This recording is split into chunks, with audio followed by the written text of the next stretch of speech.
Typically, I try to stay away from news stories on my channel because I deal with news so much in my like everyday life, and that's just like not what my channel's for. My channel's meant to be more of like an escape away from that world. But this story just seemed like the kind of thing that I would talk about, so I really wanted to. So basically, if you're not familiar with the story, I will link like a legitimate news article, probably from the Toronto Star down below, so you can click on it and read more about it yourself.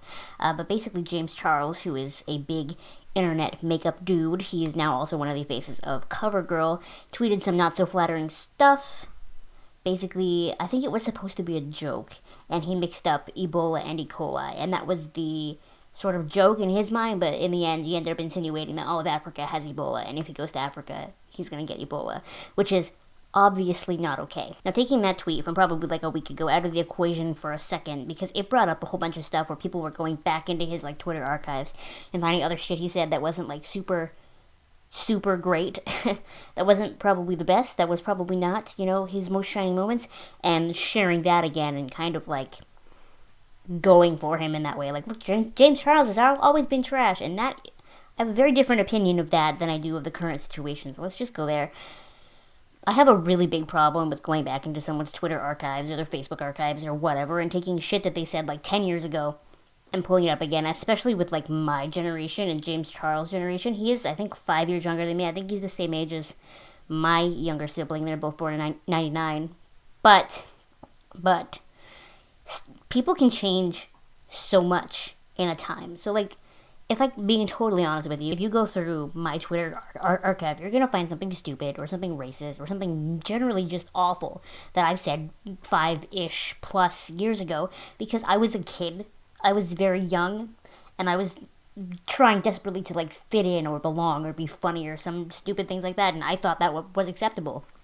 Obviously now, I'm like a completely different person, and I understand about people's feelings and how things can be offensive and that sort of thing. So things that I probably tweeted back then, I would never even think now, to be honest. So based on that, that's why I don't like when people go into someone's archives on the internet and pull things out, because that's just, to me, that's just like mean.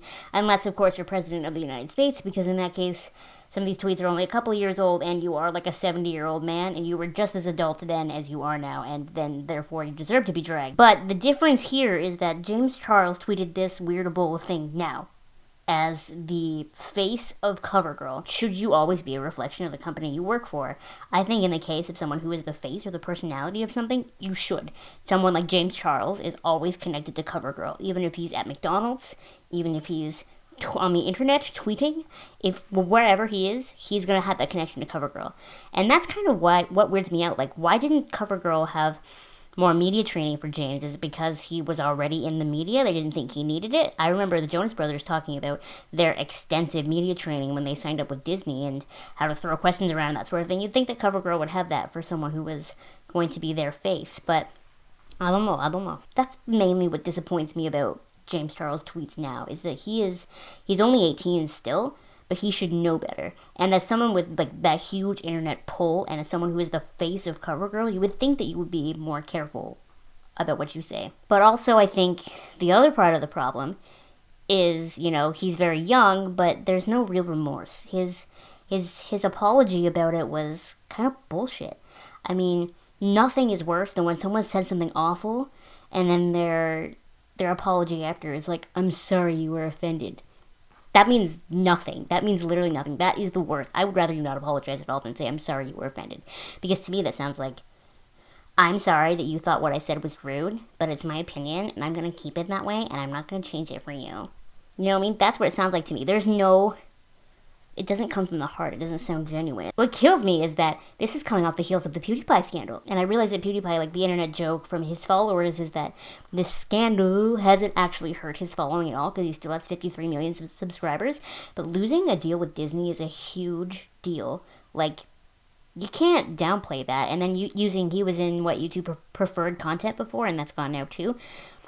And what I just can't believe with that is that the thought that having people hold up a sign that says "Death to all Jews" was even a thought process for him. Like, that's a great idea. That sounds so funny. I'm totally going to do that. That was a thought that, like, he created in his head, and it worked its way all the way to the front to the fruition where he actually made this video. What? That was a thing that he actually thought was going to be funny and to go over well. The Holocaust was not even 100 years ago. We still have Holocaust survivors. You think that's funny? You really think that's funny? I've never been a particular PewDiePie fan myself because he very much so strikes me as that type, the type that would say death to all Jews in a video and then think it was so funny and so great, but like, that's not funny and that's not great. Congratulations, you're just awful. So, I'm not a fan myself, but I can't believe that this thing with James Charles is happening right after that. It just seems like hilarious timing. Like all of YouTube is just imploding on itself all at once. Anyway, this video had no point. It was just a rant about how I can't believe that these are people who are prevalent in media on the internet now, and they're doing and saying these things and thinking it won't wreck their image at all. Like, what? Like I said, it's different in the James Charles case if they were just talking about shit he said years ago. Then I could have a little more sympathy, but I can't have sympathy for shit you say now. I just can't. Anyway, thanks for watching. Make sure you give this video a thumbs up and subscribe if you have not subscribed already, and I will see you next time. Bye!